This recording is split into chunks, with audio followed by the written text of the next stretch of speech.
Welkom as jy besoeker is by ons. Ek hoop jy kuier lekker.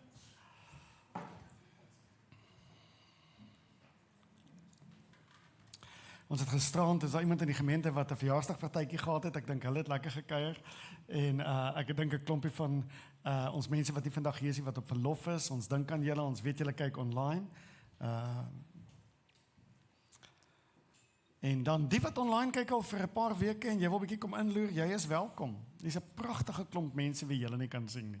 Hulle is baie meer fotogenies as ek, hoor. So as ons die kamera bietjie kan omdraai, kan ons sien, wow, kyk hoe lyk julle.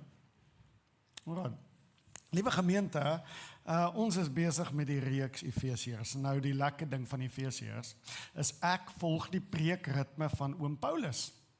Nou wat interessant is, as ek die preekritme volg van Paulus, ek preek nou die skrifte en die goeders waaroor hy praat, en soms praat hy oor moeilike goed.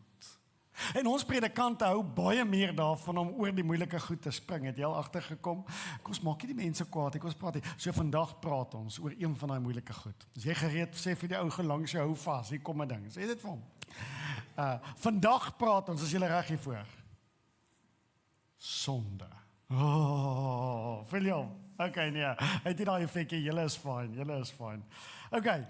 Liewe gemeente, Paulus begin sy Efesiërsbrief aan die kerk. Efesiërs. So hy skryf hom aan 'n gemeente van gelowiges soos wat ons hier sit.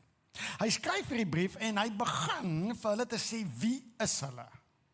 Wie is ons as kerk en wie is ek en jy wat in die kerk is? En hy spandeer verskriklik baie tyd in die eerste 3 hoofstukke oor, wat het ek en jy van Jesus ontvang? Wat het ons van Jesus gekry? Wat het Jesus vir ons gebring die dag en die oomblik toe ons maar ken as Jesus Christus? So met ander woorde, hoe het ons Christene geword? Dis waaroor hy begin. En dan die tweede gedeelte waarvan hy nou praat in die boek Efesiërs. Hy praat oor, maar hoe lyk ons nou? En hoe leef ons nou die Christelike lewe? Maar het julle gesien, hy praat eers wat het ons by Jesus gekry, en dan praat hy oor hoe leef ons die Christelike lewe. Dit is uiters belangrik. Uiters belangrik. Hy begin nie met te sê, hoe moet julle lyk en wat moet julle doen, sodat julle kan Christene wees nie. Nee, is nie wat hy sê nie. Hy sê, Christus het julle gevat, net julle is. Hy het ongelooflike werk in julle kom doen. Daarom leef ons nou anders. Dit is baie belangrik. Ek en jy kan nie eers begin al die goeie goeders doen, en dan wanneer die Here dink, okay, jy het dit nou net gemaak, en dan gee die Here vir jou 'n regmerking en sê, okay, nou is jy 'n kind van God nie. Nee, ja. Hy maak jou 'n kind van God, net jy is. Ek wil hê jy moet dit weet. Dis die genade boodskap. Wat 'n ongelooflike boodskap. Okay, nou in hierdie gedeelte kom Paulus en hy wil hê ons moet 3 goed weet van sonde. Hy wil hê ons moet 3 goed weet van sonde. Ons moet verstaan, ons moet 'n begrip hê wat is sonde en die omvang van sonde. So ek gaan baie van Milan gebruik as 'n voorbeeld. Dan hoe voel dit vir jou nou hier voor te sit, hè? 'n Paar foute in jou lewe gemaak om tot hier te kom vandag. Okay, ek is klaar met jou, Milan. Ek is klaar met jou. Hy wil weet wat is die omvang van sonde. Tweedens wil hy hê jy moet weet wat is die krag van sonde. En derdens, hy wil hê jy moet verstaan wat is die straf van sonde. Okay. Dis exciting stuff, hè? Julle sing so uit. Ek sing notepads en alles. Vrouens, as julle notas maak maar asof jy dit vir jou man neem. Okay. Dit help. Maar ons gaan jou nie daar los nie. Ons gaan ook bietjie eerder praat oor wie is ons nou. So Paulus kyk 'n bietjie terug na wat is sonde. Hy sê maar die kerk is iemand anders. Nou. So met ander woorde, kom ons begin. Eerste, wat is sonde? Paulus kom en hy gee vir ons 'n ek moet seker die skrifgedeelte lees, nee, kom ons begin daar. Okay, Efesiërs 5 vers 5 tot 9. Want hiervan kan julle seker wees, niemand wat seksuele sondes en immorele dade doen, en niemand wat gierig lewe, so dien immers 'n afgod. So iemand dien immers 'n afgod. Sal 'n erfdeel ontvang in die koninkryk van Christus en van God nie. Moenie om die bos gelei word deur mense wat verskoning soek vir hierdie sonde nie. Die feit is, omdat mense deur sulke dinge aan God ongehoorsaam is, word hulle deur sy straf getref. Dus, moenie saam met hulle aan hierdie dinge deelneem nie. Julle lewe was vroeër nag. Nou egter, deur julle verbondenheid met die Here, is julle inderdaad ene lig. Leef dan soos mense van die lig. Uit die lig kom mos alles wat goed en reg en waar is. Okay, beautiful. Wat wil hy hê moet ek en jy weet van sonde? En dis die eerste gedeelte. Om sonde te ken, wat dit is, en hy kom sê eintlik vir ons in vers 5 vers 11. So spring hy weg. Vers 5, 11, hy sê, en moenie aanhou deelneem aan nuttelose werke van duisternis nie. Nee, ontmasker eerder hierdie werke. Hy gee 'n definisie vir sonde. Hy sê sonde is werke. Wat is werke? Dinge wat ons doen. Hy sê sonde is dinge wat ons doen en hy sê hierdie dinge word gebore uit 'n plek van donkerte uit. So wat is sonde? Sonde is 'n ongehoorsaamheid. En hy noem daai ongehoorsame werke van duisternis. Nou, om dit te verstaan, is as hy sê, dis 'n ongehoorsaamheid aan wat? Is 'n ongehoorsaamheid aan die manier hoe God ons roep om te leef. God roep ons om op 'n sekere manier te leef en op 'n sekere manier ons Christendom uit te leef. En as ons ongehoorsaam daarin is, ons doen dade wat anders te lyk as dit, sê Paulus, dan mis ons roeping. Ons mis die merk. En hy noem dit groot. Hy sê dit is werke van duisternis. Hy gee vir ons 2 voorbeelde. Hy wil ons help, hy gee vir ons soos 'n klein case study, sê hy. Want hiervan kan julle seker weet, niemand wat seksuele sondes en immorele dade doen, en niemand wat gierig leef. Nou sê hy iets interessant. So iemand dien immers 'n afgod. Hoe interessant. So Paulus kom sê, daar's uiterlike sonde wat ons doen dade, ons doen goeders, wat ons nie behoort te doen nie, dit hoort nie by 'n kind van die Here se lewe nie, maar nou gaan hy dieper, hy sê, jy dink jy doen hierdie een ding, dis 'n uiterlike ding, hy sê maar eintlik is sonde 'n baie diep innerlike ding. Kan dit wees dat jy een ding doen, jy leef gierig, sy woorde, synig, selfbehep net met die verryking van self. Hy sê maar innerlik doen jy iets anders. Hy sê innerlik is jy besig met afgodediens. So met ander woorde, sonde is nie net 'n uiterlike ding nie, maar sonde is 'n innerlike ding ook. Hy sê dit kan selfs wees, as jy baie mooi daaraan dink, jy kan iets goeds doen. Jy kan iets moois doen. Jy kan iets doen wat ander mense dink, dis 'n goeie ding. Hy sê, maar as jou innerlike motiverings nie reg is nie, dan is jy besig met sonde. It's all about wat gebeur binnekant. Nou oké, as jou innerlike motivering nie reg is nie. As jy baie mooi dink, afgodediens. Afgodediens is die eerste wet van die 10 gebooie. En jy mag geen gesneede beeld van 'n ander god maak nie. So Paulus sê, dit kan wees die maniere hoe ons optree, al lyk dit goed of sleg, kan dit wees, want jy's besig met afgodediens binne in jou. Jog, maar dis moeilik. Dis moeilik, hoe werk dit? Weet jy wat sê hy? Hy sê, kom ons gaan dink 'n bietjie mooi, wat beteken afgodediens? Afgodediens beteken, jy plaas iets anders in die sentrale plek waar God behoort te wees. Dit is afgodediens. Afgodediens is, jy vat iets in jou lewe en jy sit dit in die plek waar God behoort te sit in jou lewe. Daar's iets in jou lewe wat jy liewer het as wat jy God het. Hy sê, en as dit die geval is, dan raak jou dade eintlik maar 'n dien van daai God binne-in. Daai God binne-in. En as jy my so bekommerd aankyk, onthou, hy praat van die kerk, hy praat van waar ons vandaan kom. Sê nie wie ons nou nie, hy praat van waar ons vandaan kom. Dit is baie belangrik. Maar hy sê, ons moet hierdie ding verstaan. Hy sê, dit is 'n verskriklike belangrike ding. Hy sê dit so mooi, hy sê, niks mag God se plek in jou hart vat nie, hoor nou baie mooi, en dan sê hy verder, niks mag vir jou gee wat net God vir jou kan gee nie. Niks mag jou voel dat jy is uniek. Niks mag vir jou voel dat jy is waardevol. Niks mag jy voel jy is geliefd. soos wat jy dit moet voel as God dit vir jou gee nie. Ons soek hierdie gevoele van ek is aanvaar. I'm the beloved. Ons wil hierdie goeders kry, maar ons soek dit baie keer in ander goed.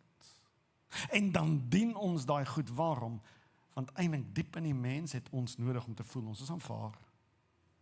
Ons is goed. Ons is iemand. Ek is iets werd. Maar eintlik is dit goed wat ons net by God moet kan kry. As enigiets die ereplek in jou lewe vat, en jy gee vir dit daai rol, en dit kan goeie goed wees, mense, dit kan jou werk wees, dit kan jou verhoudings wees, dit kan jou sport wees, dit kan jou man of jou vrou wees, hoor baie mooi, as jy jou man of jou vrou in die plek in jou lewe plaas waar God moet wees, is verskriklike baie druk wat jy op die ander persoon sit. Want jy verwag van daai persoon om nou vir jou te gee wat jy eintlik net by God kan kry. Diep vrede. Diep aanvaarding. You can only get it from God. En hier is die uitdaging. Wanneer ons iets anders in ons lewens sit waar God behoort te wees, gebeur die volgende. Daai ding misluk om vir jou te gee wat jy eintlik net nodig het. En as daai ding misluk, wat gebeur dan? Dan begin die ding wat jy gedink het is mooi in jou lewe, begin hy lelik raak. Jy begin hom aanval. Jy begin hom vernietig. En hy gaan jou vernietig. Net God kan vir jou gee wat net God vir jou kan gee. Hierdie ander goeie is belangrik in ons lewens. En dit kan 'n nommer 2 wees, en dit kan 'n nommer 3 wees, en dit kan 'n nommer 4 wees. En as dit jou huwelik is, dan is dit jou nommer 2. Maar God is jou nommer 1. God is jou nommer 1. Paulus wil hê ons moet weet wat is sonde. Ongehoorsaamheid, maar het kan uiterlik wees, het kan innerlik wees. En hy sê sonde is amper in alle opvattings, is dit ietsie te doen met 'n stukkie afgodedienery. Okay, iemand anders te plaas in die plek waar God moet wees. Tweedens wil hy ons moet iets anders weet. Hy sê ons moet weet, hy sê net so doen ons werke van duisternis, hoor in vers 8, hy sê julle lewe was vroeër nag. Nou hier is 'n baie interessante konsep. Dit is nie 'n lekker konsep om oor te praat nie, is moeilik om oor te gesels, maar hy sê, jy kom nie net van duisternis af nie. Hy sê, daar was iets in jou lewe wat nag was. Daar was iets donkers in die mens natuur, in die menslike natuur. Het is moeilik om oor te praat, want ons wil net glo, ons is inherënt goed. Paulus sê, en daar is goed in jou, ons gaan nou by dit uitkom, maar hy sê, jy moet vrede maak met die feit, dat ons kom van donkerte. Met ander woorde in ons menslikheid, nie in ons geskaapenheid, het ons menslikheid, is daar iets donker, die saad van sonde lê in ons. Ons moet iets begryp van dit. Ek het die prachtige verhaal wat ek wil vertel, Mike Wallace, is 'n joernalis, en hy doen onderhoud met Ehil de Nur, 'n Joodse man wat in 'n Joodse konsentrasiekamp was. Hy doen 'n onderhoud met hom. Die onderhoud wat hy doen met Ehil is die volgende. Net na die Tweede Wêreldoorlog het die wêreld gesoek vir 'n spesifieke man. Die man se naam was Adolf Eichmann. Adolf Eichmann sê hy is een van die argitekte van die Holocaust. Verskriklike atrocious goed gedoen aan die Jode en aan die mense en hoe hy daai masjien gedryf het. En net na die Tweede Wêreldoorlog het Adolf Eichmann in die chaos na die Tweede Wêreldoorlog verdwyn. Niemand kon hom kry nie, hy's weg. Maar hulle het nooit opgehou soek nie. In 1961 vang hulle hom. Hulle kry hom. Hulle bring hom voor 'n wêreldhof. En by hierdie hof wil hulle hê dat daar met Joodse konsentrasiekamp oorlewe, mense wat dit oorleef het, moet kom sit en hulle moet getuig. Maar dis ook getuies. Dis mense wat gesien het wat Eichmann gedoen het. Dis mense wat gesien het hoe hy geleef. Hulle moes kom getuig teen hom. En in hierdie spesifieke hofsitting roep hulle vir Ehil de Nur in, en hulle roep hom in, hulle sê, kom in, en toe in die vertrek instap, en Eichmann sit daarso, gestroop van sy militêre drag, sit soos 'n gewone mens daar, en hy stap in, en toe Ehil instap, val hy op sy knie, en hy begin onbeheerst huis, en chaos breek in daai hof uit. Die regter slaan sy hamertjie byna kan stuk en probeer net orde kry. Hulle tel vir Ehildener van die grond af op en hulle sit hom in die witness stand, soos hulle sal sê. Nou Mike Wallace, wat hy nou mee besig is, hy wil nou 'n interview jare daarna met Ehil lei 'n interview voer en hy wil vir my volgende vraag. Van vra, wat het met jou gebeur toe jy kollaps? En ek wil graag vir julle sy respons lees, dan weet ek is bietjie meer akkuraat. En dit is wat Mike Wallace van vra, and he said to him, what happened?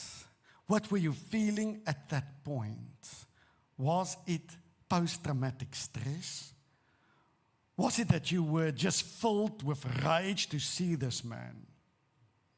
And Ehildener said something like this. He said, let's say, quote, I just think absolutely, said something like, yes, dat ek net kyk waar, sorry nou, ek het gesê dit gaan meer akkuraat wees.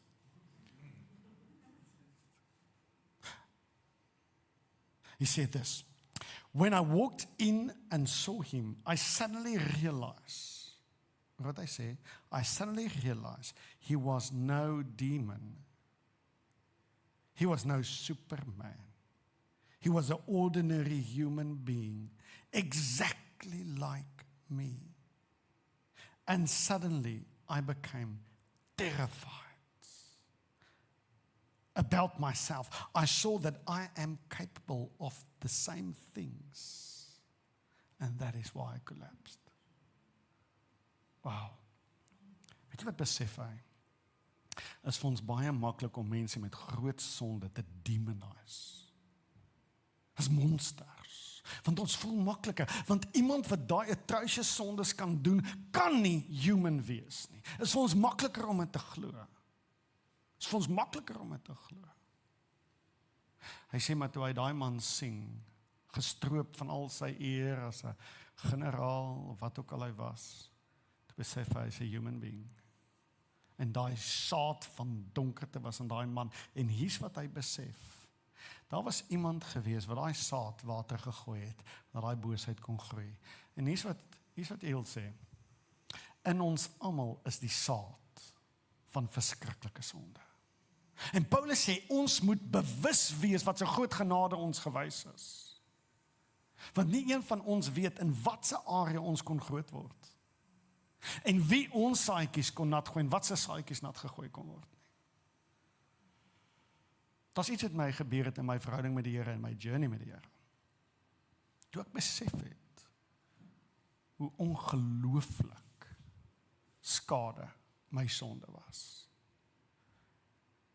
My gebrokenheid was incredible. Hoeveel skade ek aan mense al gemaak het, hoeveel skade ek al aan my eie groei en my eie journey gemaak het. Hoeveel keer ek al sonde gedoen het, dat ek seker is vir my land al beïnvloed het. Maar ons gaan jou daar uitkry. Ons gaan jou nie daar los nie. Maar ek het iewers skielik 'n bewustheid gekry van hoe haat God sonde. Hy haat nie mense nie, maar hy haat sonde. En ek was bewus, ek het 'n diep bewustheid ontwikkel. 'n Diep bewustheid ontwikkel dat hy saad was in my lewe. Dis nie waar ek nou is nie. Dis nie waar ek nou is nie. Paulus sê daar's ietsie wat ons moet weet. Ons kom van duisternis af. Ons kom van duisternis af. Ons kom van duisternis af. En dan 'n derde ding. Wil hy ons moet weet wat is die straf van sonde. Hy wil ons verstaan van die straf van sonde. En ons gaan nie lank albei stil staan, ons gaan vinnig gaan deurgaan. Hoor wat sê hy. Moenie om die bos gelei word deur mense wat verskoning soek vir hierdie sondes nie. Die feit is, omdat mense deur sulke dinge aan God ongehoorsaam is, word hulle deur straf getref. Word hulle deur straf getref. Daar's 'n Engelse woord. Hy praat van the wrath of God. Hulle word getref with the wrath of God. Mense wie in hierdie sonde bly, word getref deur die wrath of God. Die ander vertaling sal sê the anger of God. Jong, dis moeilike goed om oor te praat. Maar ek dink ons moet dit sê dat ons die regte godsbeeld het en weet wie God is en hoe God voel. The wrath of God is eintlik 'n woord wat ons nie mooi verstaan nie. Jy sien, as ons praat van the anger of God, kan ek en jy net gaan na die plekke toe hoe ons dink anger lyk.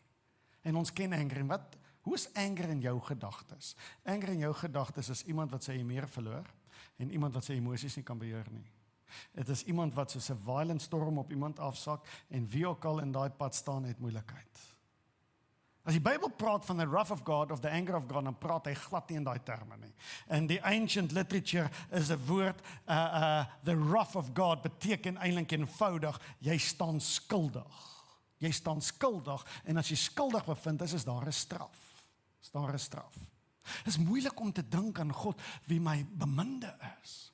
Wie God wie my geskep het, my gemaak het, wat my in diep verhouding mee staan. Dat hierdie God kan straf. Maar ergens moet ons ergens hiermee maak, en ek onthou in die begin van hierdie jaar, het ek deur 'n boek gewerk, en een van die groot hoofstukke was oor the wrath of God, en ek besef hoe moeilik dit vir my was om dit te lees, daaraan te sit en daarna te luister. Maar daar het iets moois uitgekom. En ek besef nou iets van the wrath of God. En as ek vir jou vandag vra, wil jy 'n God hê? Wil jy 'n God aanbid met geen wrath nie? Met geen geregtigheid nie? Hier wat ons doen. Ons sal eerder 'n God hê wat 'n teddybeer is. Hy is die leeu van Juda, maar tog moet ons net sy tande trek. Is nie gevaarlik nie. Wil jy regtig so God hê?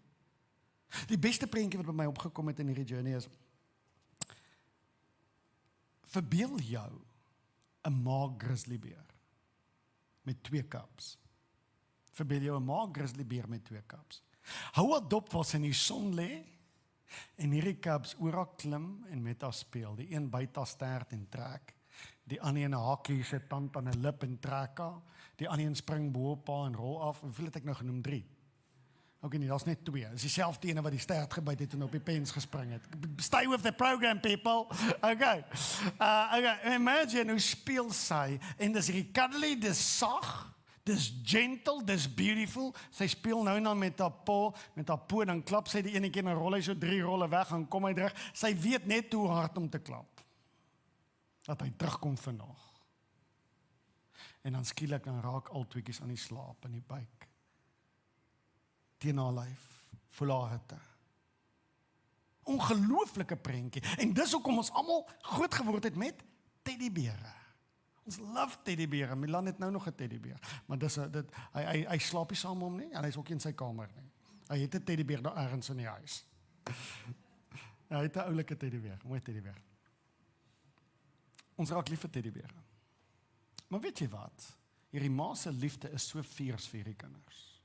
Dat as daar 'n jagter inkom wat beertjies wil vang om in 'n sirkus weg te sit, raak sy the most fierce being that you will ever encounter. The most fierce being you will ever encounter.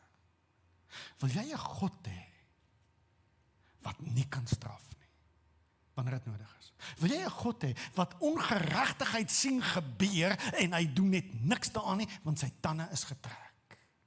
Nee, God se liefde is so fierce, dat enige iets wat naby my en jou kom, sy kinders, enige iets wat ons wil roof van 'n lewe wat hy vir ons droom, He's like a consuming fire. Ek soek nie 'n teddybeer God nie. Ek soek nie 'n teddybeer God nie. Ek soek 'n loving God who is righteous and right. Dit is baie belangrik om te dink, hoe voel God oor hierdie goed? En hoe kyk God? Ek vertel, dan kom baie mense en sê, Jaco, ek verstaan. Ek verstaan straf. Ek verstaan straf, goed moet gestraf word. Ek het 'n begrip dat mense soos die Nazis en hierdie atrocious goed wat hulle gedoen het, hulle is bad people, hulle moet gestraf word. Maar Jaco, ek is 'n goeie mens. Ek is 'n goeie mens. Ek doen goeie goed aan ander mense. Ek is vrygewig en help mense op allerlei maniere. Ek is net eenvoudige good person. Ek is wel nie 'n persoon van geloof nie. Ek is wel nie 'n persoon van geloof nie.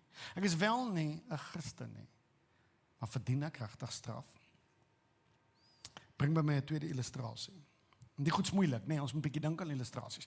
Verbeel jou, as 'n dame, en sy neem 'n kind aan. Sy gee hom 'n tuiste. Neem hom aan uit 'n weeshuis uit. Geen ouers gehad. En sy vat hierdie kind en eers leer sy hom wat is liefde.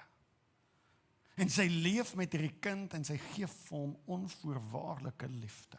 Tot hy begin identiteit vorm, en hy begin voel, hy is iets werd. En toe hy begin voel, maar he's worthy of love, toe begin sy hom leer. En sy begin vir hom leer hoe om ander so lief te hê. En sy begin hom leer hoe om ander te eer, om vinnig te vergewe, om met genade te lewe teenoor ander mense. Maar sy leer hom ook om altyd die waarheid te praat, hard te werk en met integriteit te lewe. En hierdie jongman was klaar met skool, uitstekende student, sy het vir hom alles gegee wat hy nodig het om deur skool te gaan, en sy betaal vir hom sy universiteit vooruit. En op universiteit kom en hy doen alles wat sy hom geleer het. Hy moes wegtrek na 'n ander dorp toe, en hy studeer, hy praat nog steeds die waarheid, hy's 'n goeie mens. Hy hanteer mense met genade. Hy werk hard, hy leef met integriteit, hy praat altyd die waarheid. En in elke aspek doen hy alles wat sy hom geleer het, maar daar's een ding wat hy nie doen nie. Hy verwerp haar. Bel nie, kom kuier nie, nie 'n brief nie, nie 'n dankie nie. Sy is 'n ouer dame, stuur nie, ook naderhand wat hy suksesvol is in sy werk en sy loopbaan, hy stuur nie 'n geldjie nie. Hy kom sit nie by haar as sy siek is nie. Daar's nie 'n kerskaartjie nie. Maar hy's goed in elke aspek. Mense wat hom ken, sy is een van die beste mense wat ek ken. Ek wil vir jou vra, staan hy skuldig? Staan hy skuldig? 100 maal ja. 100 maal ja. Hoe verwerp jy die een wat vir jou alles gee? Jy kan vir my sê hoe goed jy is, maar as ons God verwerp, as ons rug op God draai, al doen ek alles wat die Bybel sê hy moet doen. Ek is 'n goeie mens. Is ek nog steeds skuldig? Ons moet een ding weet. Sonde is boos. Dit is vernietigend.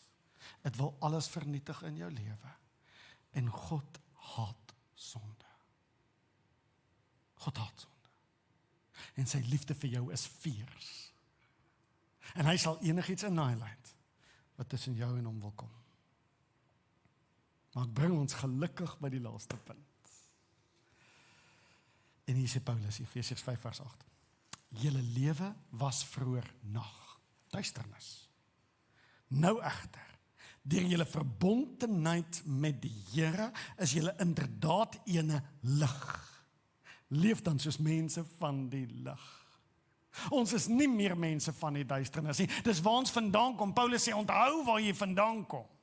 Onthou die genade wat aan jou gewys was. Onthou hoe 'n pa jou as 'n weeskind opgetel het en jou sy eie gemaak het en jou 'n erfgename gemaak het. En nou behoort jy aan hom. Hy sê, jy nou is lig. Sit die wonderlikie, jy is lig. Jy is lig. Wat beteken om lig te wees? Hy sê vir ons net in die volgende vers, hy sê vir ons in vers 9, hy sê, uit die lig kom ons alles wat goed is, reg is en waar is. Die Engelse New Living Translation, for this light in you produces only what is good and right and truth. Jesus is die weg, die waarheid en die lewe. En die oomblik is lig in jou, is skyn lig deur jou. En wat is lig? Is waarheid. Is goodness, is righteousness. Is die goed wat uit jou uitskyn. Is dit nie ongelooflik nie? Dis wie ons is. Paulus sê, maar moenie vergeet waar ons vandaan kom nie. Ons moenie vergeet waar ons vandaan kom nie. Hy sê, maar wie is jy nou? Wie is die kerk nou? Ons is 'n ander wese. Hy sê, ons het 'n nuwe wese geraak. Ons is 'n nuwe wese. Jy het 'n splinter nuwe mens geword. Die vorige hoofstuk gesê, ons het die ou mens soos vuilklere uitgetrek en die nuwe mens met skoonklere aangetrek. Hy sê, en God doen die vernuwende werk in ons. En wat is daai vernuwende werk? Ek en jy is nou mense van lig. Ons vra partykeer. Jaco, daar's tye wanneer ek skyn. Daar's tye wanneer ek skyn. En dan's daar tye wat dit lyk of al soveel duisternis uit my uitkom, ek weet nie waar dit vandaan kom nie. Maar ek weet ek het hom lief, waar kom dit vandaan? Ek dink daar's ietsie wat ons moet besef. Ietsie wat ons moet besef. En Paulus sê dit vir ons baie mooi. Hoor wat sê hy? Hy sê, deur julle verbondenheid aan die Here, is julle inderdaad ene lig. Jy is nie die lig nie. Jy is nie die lig nie. Solank as jy verbind is aan hom, deur julle verbondenheid aan hom, is jy lig. En soms is ons meer verbind en soms bietjie minder verbind. En jou is daar nog steeds die possibility vir sin. Maar raai wat? Ek, wat selfs nog gebroken is, verbind met die source of light. Te midde van my gebrokenheid, skyn ek lig. Jy is 'n wese van lig nou, nie omdat jy die bron van lig is nie, omdat jy verbind is aan die lig. Ek het hierdie pragtige ding neergeskryf. You are the light of the world, sê die Bybel. Hulle sê van Jesus, you are the light of the world. Matteus 5 vers 14. He's inviting us into the very nature of himself, to reflect, reveal and radiate him wherever we go. Love it. To reflect and radiate Christ wherever we go. Illustrasie. Die son en die maan. Die son is die bron van lig. Ek en jy moenie verkeerd verstaan nie. Ons is nie die son nie. Alles draai nie om ons nie. Ons wil soms so dink, maar dit is nie. Ek en jy is die maan. En as die maan in die wentelbaan is en op die regte plek is en die regte verhouding teenoor die son is, dan sal die maan altyd skyn. Maan sal altyd skyn. So kom ons vra net, wat is duisternis dan? Oom Andre het vir ons by die Bybelstudie Woensdag baie mooi verduidelik wat is duisternis. Kan ek maar vir almal sê, Oom Andre? Duisternis is eintlik nie iets nie, julle. Duisternis is eintlik niks. Al hoe jy duisternis kan beskryf is deur te sê, dis die afwesigheid van lig. Is 'n plek waar lig nie skyn nie. So hoekom kan ons lewens duister gewees het? Die oomblik as Christus nie in ons skyn nie, is ons duisternis. Hoe kan ons dan lig wees? Ons hoef nie te maak of ons lig is nie. Ons hoef nie te act of ons lig is nie. Ons hoef nie te kopieer soos lig behoort te lyk nie. Ons kan net naby die lig wees. Then we become light. We become the reflection, the radiation of light. So net so in die maan, hoe kan ons meer skyn, julle? Deur jou hoe ver is jy van die bron af? Hoe ver is jy van die bron van lig af? En die Here gemeente dryf ons nie werke nie, ons dryf encounter. Ons wil jou nie leer om artificially te loop en lyk soos 'n Christen nie. Ons wil jou eerder net help om hom te ontmoet. Want wanneer jy hom ontmoet en jy's naby aan hom, gebeur goeders van self. God is die ene wat die transformasie werk doen, nie jy nie. Is sy lig. Is sy lig. Kom ons kom net in sy wentelbaan. Ek dink my lip bloei. Ja, het gebeur.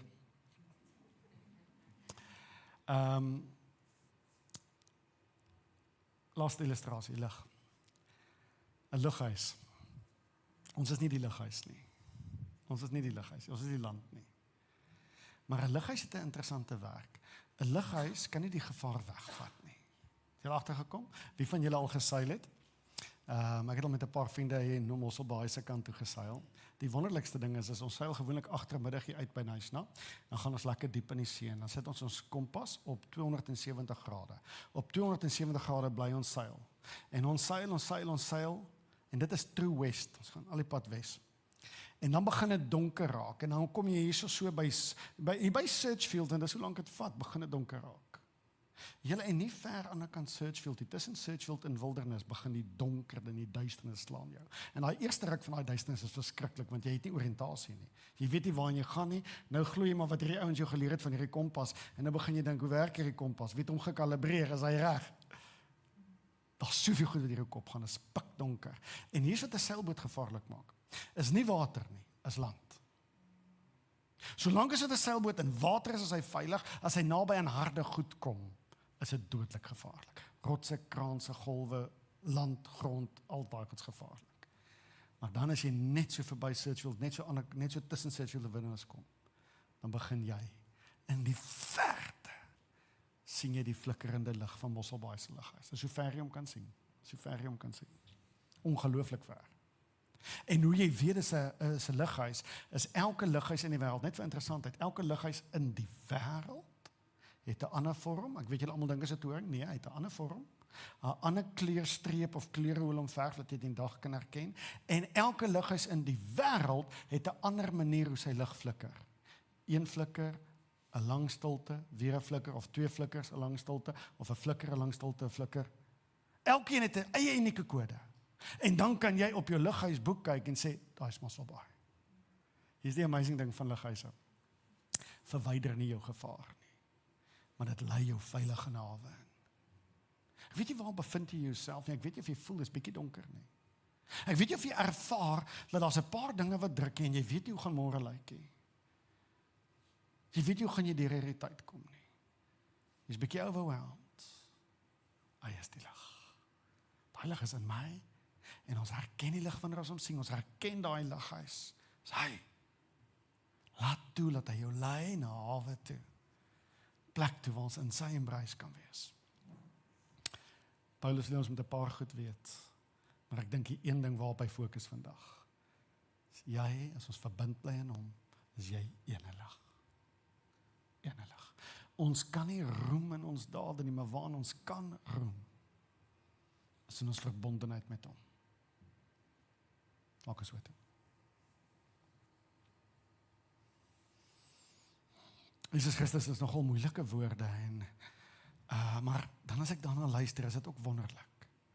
Ek besef waarvanaf het U ons gered. Ek besef waar het U ons kom uithaal. En ek besef waartoe U ons roep. Ag Here, mag ons as gemeente dan nou wees soos 'n stad op 'n berg, wat ons lig laat skyn in 'n duisternis, wat mense help huis toe kom. Here, mag ons gemeente daai lighuis wees, wat mense veilig inlei in 'n hawe in. Mag ons eie lewens, Here, daardie ongelooflike refleksie van God reflekteer. Mag ons reidigheid, wie U is, hoe goed U is, die geregtigheid en die waarheid. Bid dit in Jesus naam. Amen. Amen. Liewe gemeente, ek seën julle. Loop in sy lig. Loop in sy lig. Dankie, daar's lekker koffie en maak seker jy sê hallo vir iemand as jy dit vat. Dankie, lekker dag.